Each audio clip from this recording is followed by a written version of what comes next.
Thanks, everybody. Welcome to Build. I'm your host, Ricky Camilleri. One of the best 9 hours of television aired this year when Ryan Murphy and company released the second season of American Crime Story. This time around, the show chronicled the life of Gianni Versace prior to his death in 1997, as well as the life of the young man that killed him, Andrew Cunanan. Superstar singer Ricky Martin didn't make his acting debut as Gianni's longtime partner, Antonio, but his sensitive, heartbreaking depiction of a life mate broken by tragedy and love in a pre-gay marriage world may be his breakthrough. Let's take a look at a clip. It is better to fail in originality than to succeed in imitation. Help! Get an ambulance. Shortly before 9 a.m., fashion designer Gianni Versace was shot on the steps of his villa. Pronounced Versace. Singer? That's Liberace. He was a creator. He was a genius. Everything you see around us, this house, this company, it was his life. I will not allow that man, that nobody, to kill my brother twice. So what brings you to Miami? I know people. Oh, yeah? Versace. Versace? Versace has invited me to the opera. You're creative, yes? Of course. Isn't that special? And you have experience with older men? I'm very good with older men. It's a gift. You've got a lot going for you. I'm a fashion student. I'm building the sets for the Titanic. I was married. Finances. I was born in Nice. I'm also the godfather of her son. What do you do for work? I worked for my father on his pineapple plantations in the Philippines. You know, I'm writing a book about it. You can't do it, can you? Can't what? Stop lying. Andrew Cunanan, 27 years old. He's killed 4 men.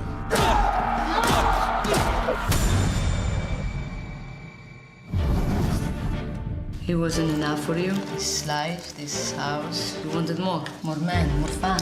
This world has wasted me, and yet this world also made you, Mr. Versace, into a star. You're not better than me. We're the same. The only difference is that you got lucky. The Assassination of Gianni Versace. Everybody, please welcome Ricky Martin. Hello. It's incredible because I just see this clip and it makes me sad and it makes me angry and frustrating and aggravated, and which is a good thing because that's at the end of the day what Ryan wanted to do. He wanted us to tell what it is, an incredibly important story, and to feel as much as we can in order for us to be loud about the injustice that is around this crime, and we're going to be really loud. Yeah, I think so much of the show is in the tagline at the top of this poster right here, which is "Silence killed more than an icon," because so much of the show is about this period of time, this decade, and the decades prior to that, where there was so much silence around being a queer person in America. And it's not necessarily that Andrew Cunanan wouldn't have been a murderer if he could have been out, but so much is about how much he could have been caught, what your character, the life he could have potentially had with Versace, the life Versace could have had if he could have been out. When you talked to Ryan, when he pitched the show to you, was all of that on the table? Did you know that it was going to be exploring all of those different themes? Yes, well, it's funny because I was talking to Edgar, and Edgar called me. He's a very good friend. He goes, "You don't understand, I'm going to do Gianni Versace, the story." And I'm like, "So happy for you with Ryan. It's going to be amazing." 2 weeks later, I'm calling Edgar saying, like, "Guess who I'm having dinner with tonight?" Ryan. And I sat with Ryan, and he told me, "Rick, I'm doing the story of Gianni Versace, and I want you to play Antonio D'Amico." And I used to live in Miami at the time when this happened. You were living in Miami I was when this living in happened? Miami. Wow. I was living in Miami, and I remember living in fear. I remember knowing that there was a killer out in the streets, and I remember the frustration. I was like, what is the FBI doing? I mean, because apparently this guy was in the list of most wanted by the FBI, and he was walking around Miami Beach. Miami Beach, as we know, is a very small town. He was in hiding, and so pretty much homophobia killed Gianni Versace. Because there's no reason he should have gotten that far. Why didn't you? I mean, he went across the country in a killing spree, and you didn't get him. No. Unfortunately, it was homophobic man saying it's a gay man killing gay man, let it happen, look the other way. And so as Ryan is telling me all this, remembering how I was feeling as a victim living in Miami Beach, I was so angry. And obviously I started doing my research, and I had the opportunity to talk to Antonio himself.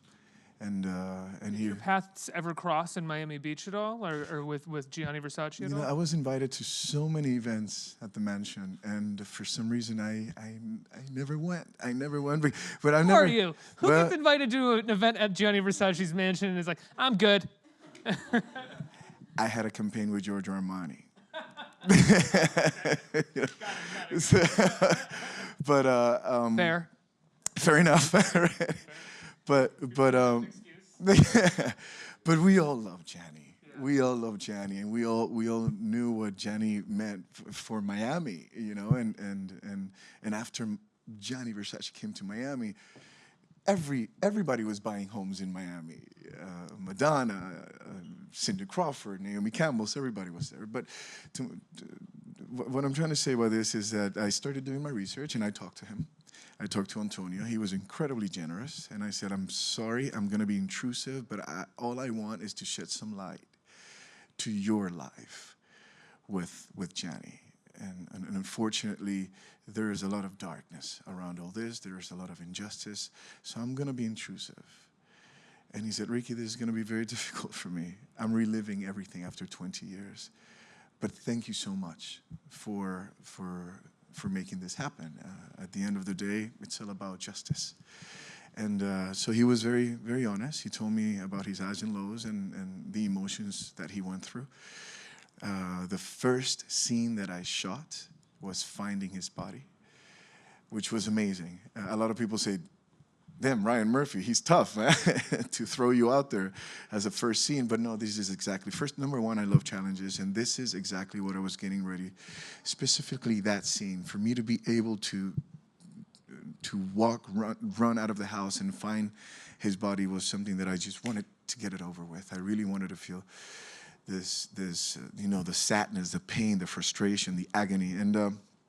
And Antonio told me there's only one thing. I saw some paparazzi shots, and I did not touch Gianni when I saw his body.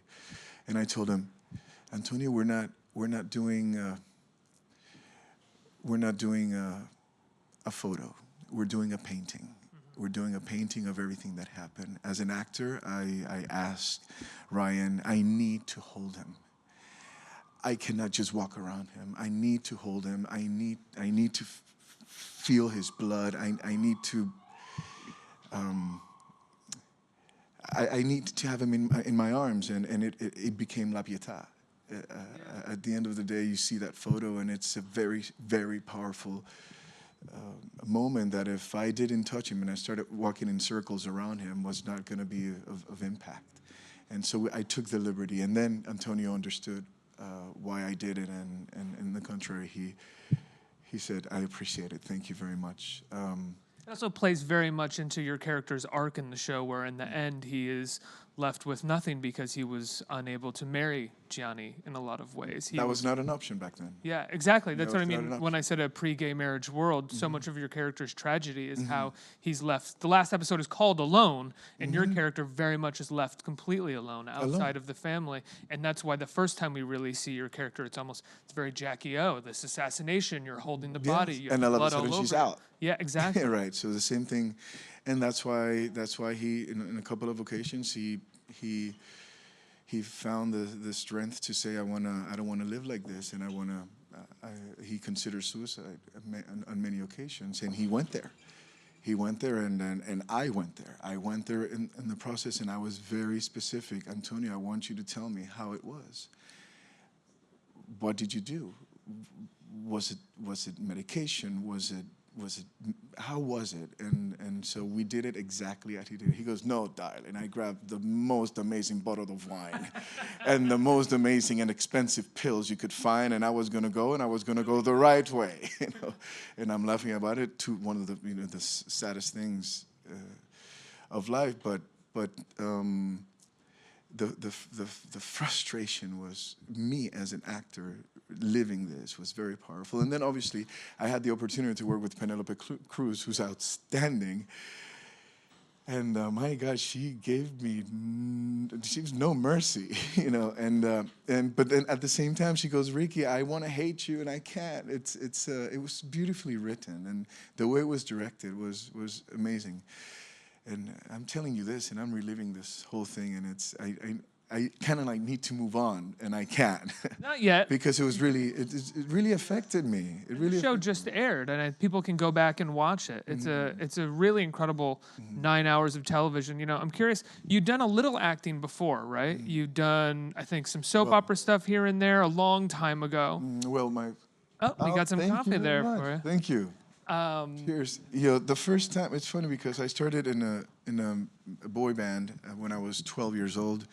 And when I was 15, I did my first television series in Argentina. So I moved to Buenos Aires, and we lived there for a year, and I was acting. And I felt, wow, I love this. But if you look at the boy band, the approach, the tone of this boy band was very theatrical. Oh, yeah. We were told what to do, what to say. Everything was scripted. So I jumped into a character at the age of 12. And then obviously being part of this cast of this television series in Argentina was something of impact for my life in general. Then I went to Mexico and I did theater and I did more television series. So acting was always there. But then something happened with the music that I just had to surf the wave. And something happened. And music was very important because it allowed me to break boundaries. It allowed me to break stereotypes. It allowed me to talk about my culture. And there's something very beautiful about being in Russia, singing in Spanish, and people understanding what you're saying. And so that is something that I will never stop doing. I love music. I need the reaction of the audience for sure. But in between, after I left the band, I came to New York and I auditioned for Tisch, School of the Arts, because I really wanted to act. And I needed to be part of a drama department. And I was accepted. But then they told me, okay, you either study or you go and work in Mexico. And I was offered this amazing role in Mexico to do theater and television at the same time for another television series. So that decision, I wonder what would have been if I stayed in Tisch, or what the parallel lives of me would. Okay, I got a Grammy, which was amazing, but which was very beautiful. And you broke boundaries. I mean, you broke down doors for so many other Latin American artists or Latin artists really to sort of perform across the world stage. It was an incredibly important moment in my life, and I will always be very proud of. But acting was always there, and I always said, listen, if I go back to acting, I want to be surrounded by the right cast. I want to tell the right story. I want to be surrounded by incredible directors, great producers. Be careful with what you wish for, because that's exactly what happened. Yeah, I was going to ask, you know, had you been sort of putting the word out to, you know, managers or agents like, hey, I'm thinking about acting. If the right project comes along, please bring it to me. And had maybe Ryan Murphy heard that, or did he just kind of think of you and went to you, and you were like, okay, now I guess I'll do this. Now's the time. I worked with Ryan a few years ago on an episode on Glee that he did for me, and that's where it all started. But at the moment I was releasing album, I was on the road. I was doing Evita here on Broadway. Then I moved to Australia, and I lived in Australia on and off for 3 years, doing also television. And it's one of those things that you let go and you let things happen. You throw the message out there and let the universe manifest. And I couldn't be more grateful. You know, one of the things that the show really talks about, and again, Silence is about how the closet hurt gay men in the 90s and how our silence around gay culture hurt the LGBTQ community in the 90s. Was that something that was important for you to address and to be a part of in telling that story? Yeah, it was very important to let the world know that someone as powerful as Gianni Versace was in so much fear of coming out, and people around him were telling him, please don't do that. That would be the end of your career. Yeah. That happened to me. And I put myself in I start wearing the shoes of my ex-boyfriends, men that were with me while I was in the closet. Oh, wow, Antonio That made lit- you feel a lot like the men that you were with. So Wow. I saw both sides of the spectrum, which was very healing for me. Very, very. What would be the word? Yeah, it was. It was also very liberating, and I saw what was really happening in my life, many years after I came out, and I even felt that I had to make amends, and it was very, very powerful to do the scene. And when I walked into into the set to shoot the film, to shoot the scene where Gianni is coming out, he's introducing me as his companion, as his partner, because back then we wouldn't even use the word boyfriend, and obviously fiancé was not even an option, and even husband. Was also very emotional because I was reliving everything, and I felt so bad for the men that were not in the closet, that were hiding because of me, that went back to the closet because they wanted to be with me. So now I'm doing these interviews, and I go to countries in the Middle East, and I go to countries in Latin America, and I talk about this series, and I talk about what my process was like. And men, women, parents, grandparents, uncles, aunts are coming to me, and they're saying, Ricky, thank you, because you see, Gianni Versace, a very powerful man, felt the fear. You, in your time, you also felt the fear. Me, in my world, I'm feeling the fear, but because of your story, because of your testimony, because Gianni's testimony, I am able to come out. And it makes me a stronger person, and that's where we are today. It's about dignity. It's about living your life to the fullest, and I always say, damn, I wish it can come out again because it felt so good. It felt so amazing. It felt so incredible. Has it pushed you to be an advocate in other ways as well? I've noticed that you have been an incredible advocate for Puerto Rico. I mean, obviously, you know, it's your home, but like since the hurricane hit, you've been an incredible advocate, discussing it, tweeting about it, talking about it as much as you can. Yeah, you know, I use this platform, being music or acting, to talk about things that I'm concerned about. I can't be quiet. I started a foundation that fights human trafficking more than 10 years ago because I went to India because a friend invited me to go to India because, look, come, I know you love India. I'm building an orphanage. And I went to India, and from the airport, he goes, come on, let's rescue some girls. Whatever that means. I said, okay, let's go, I'm ready. And he introduced me to 3 girls that were about to be forced into prostitution. They were 4, 7, and 8-year-old girls. So obviously I come back home and I'm like, hold on a second, I need to read about this. Oh, it has a name, it's called human trafficking. And it doesn't only happen in India, it happens all over the world. It happens here in New York. New York being one of the biggest human trafficking cities in the country. And then Homestead, Florida. And then look what just happened in Arizona where they found these kids. It's unfortunately something that happens around the world that moves billions of dollars. I think it's only surpassed by drug trafficking and armed trafficking. But the thing with armed trafficking, well, you use them, you throw them, they break. You know, drug trafficking, you use the gram can only be used once, but a child can be raped 25 times a day by 25 different men. So that's why I need to talk about these things. Okay, when it's time for me to come out, because my process tells me now is the time, of course I'm not gonna be quiet. I'm gonna be really loud. And when I do stories like this, I believe that I need to be even louder because history tends to repeat itself, and we cannot allow a crime like this happen again. Yeah. And so does that make me an advocate? Yes, hell, fuck yes, I'm an advocate. And I will talk on behalf of those that aren't being heard. And I'm talking to those kids that feel less because they feel love. Yes, absolutely. It cannot happen. Give them a round of applause, everybody.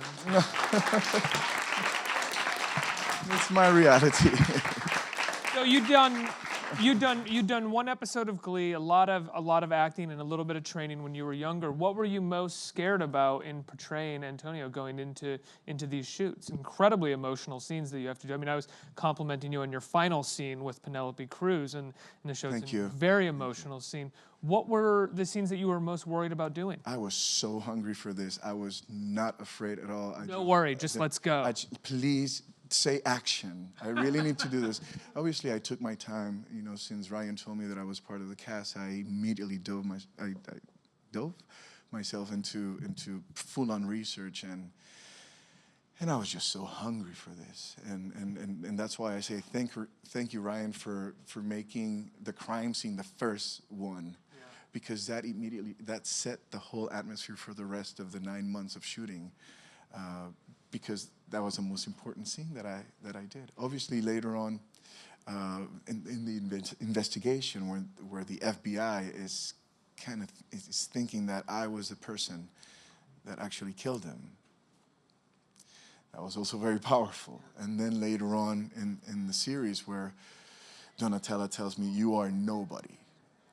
I need you to get out of our lives and let us mourn." Boom. Then the scene of the suicide, another moment of intensity. It was difficult for me to let go every time I went back home. First of all, and when those really heavy scenes were shot, I did not want my family around me. My kids bring the best out of me, and I was in a really dark place, and I wanted to stay in that dark place, even my husband as well. I love you guys very much, but I think for this couple of weeks we need a break, and I was very lucky to have their support, because it was a dark moment, and I wanted to live as Antonio while this was happening, and yes, that's the only way I was going to be able to do it.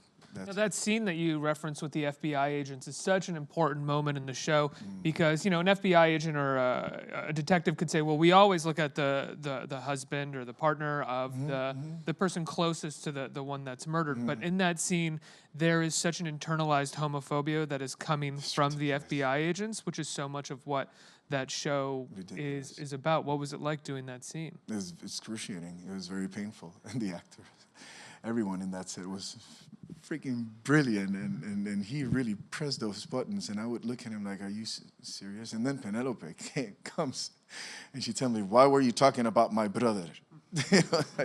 I was being investigated. Everybody's going to know, yes, let's talk about the escorts. Let's talk about him being sick or not. Or I was just answering questions. Can I have a hug? I mean, the undertone of this is, I've been, you know, I found him early in the morning. I was completely covered in blood after 8 hours of interrogation, and I just want a hug. Can someone hug me? So when she walks into the room, even though we never had a great relationship, I'm talking Donatella and Antonio, don't get me wrong, even though we never had a great relationship, this is the first person that I see that I know hold me. And that was not blogged, that was just me. And Ryan said, please do that again. Because you could see the necessity of I just need someone to touch me. Am I answering your question? I'm just going through. Yeah, no, you are. I'm just going through that moment again, and it was so sad, so sad and frustrating. And that moment and the moment in front of the mirror as well, you know, where you're washing up, is really. That was not written. That was not written. That was Ryan that saw me in the moment. He goes, come in, let's go, camera, let's go, let's do this. Get a mirror. It was stay there, stay right there where you are. And he got me really tired. But I was use me, Ryan. I've never been more vulnerable in my life. I beg you, please use me more. What gets you more tired? A performance on stage for 2 hours, or a full day of shooting an emotional scene? I don't know, but I love both. Wait, hold on a second. I'm telling you, you get an hour, 45 minutes of cardio, and right? You got to look for the good side of it. No, what gets me more tired? I just wonder what's more exhausting, you know? What's more exhausting? I don't know. I think there's part of my English today is really not good looking at all. So hold on. So the tiredness that I felt after shooting the film was something that I wanted to hold on to. Right. That I really like allowing myself, because I've never been that in such a dark place. There was something very seductive. A sense of accomplishment, I It's imagine, very as seductive well. about this darkness. I like this. I like this sadness, because I've never been here. I've been sad in my life. Trust me, I've been sad in my life. But this was another layer. This was another door that opened. I would wake up in the morning and try to look for it while I was shooting. I mean, I really, really enjoyed it. And then the show is completely different monster. It's 2 hours, of full high adrenaline where the audience is giving you so much, and it's a challenge to get them, standing up and singing and dancing to your music. But once that happens, the energy flows. Acting is a completely different thing. Let's get some questions from our audience. Who's a question?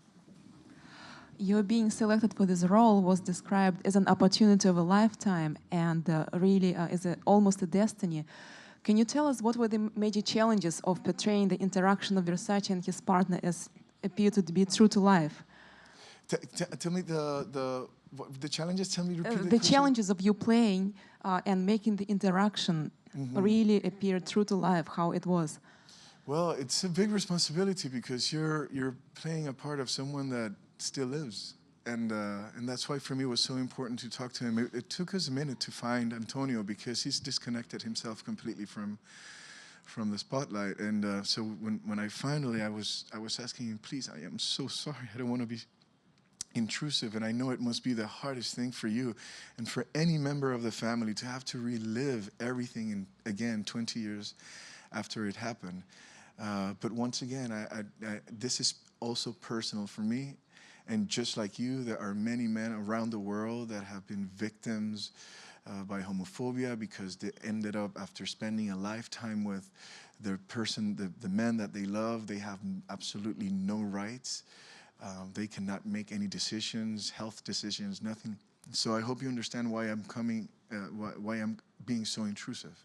What I mean intrusive is I'm going to ask very specific question that might be a bit uncomfortable for you to answer, but at the end in the long run and the big picture, it's all about saving lives, and that's what became my mission.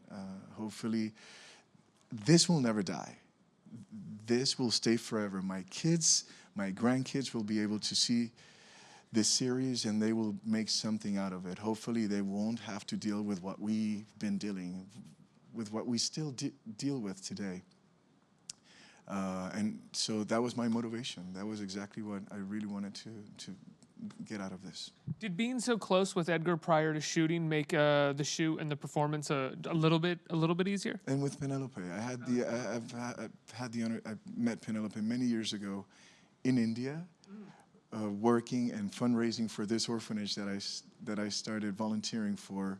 The orphanage that actually made me open my foundation. So for me, it was so beautiful to be on stage with them. Listen, we would work 10, 12 hours a day, and our days off, we would spend them together. We would go home and we would do barbecue. Same thing with Darren, but with Darren, I didn't work personally. Obviously, we didn't have scenes together, but we became a family. And Edgar, he's my brother. He's someone that I respect, someone that is doing a lot for the Latin community, and I respect his work, of course. And of course, it made it easier. It must be a nightmare to walk on set with someone that you don't like. It must be a nightmare. I wouldn't want to be in that position. And it happens every day. But this was not the case. Every morning, even Edgar said it, we must have done something really good in life to get a project like this with a cast like this. And not only the cast, everyone, makeup, hair. Imagine the hours that Gianni spent trying to put all those, the wigs and everything. the directors, the producers. It was, oh man, like we won the lotto. Yeah. Next question. Hi, Ricky. Hey, love, how are you? I'd like to tell you, one, that I think that the activism that you do is a beautiful thing, and I appreciate it for Puerto Rico and everything else that you do. Thank you. And I think it's very inspiring, and I want to know, like, aside from acting, which you're doing great also, and music, we love you for that. Great performer. Thank you. What else do you plan to do in the near future for Puerto Rico or for your other activism? So for Puerto Rico, thanks to you guys, I say you guys because people from all over the world gave me $10 here, $20 there, and when millions of people do that, I reached what would be my goal in order for me to be able to rebuild the island. Because unfortunately, after 9 months after the hurricane, 250,000 people still have no power.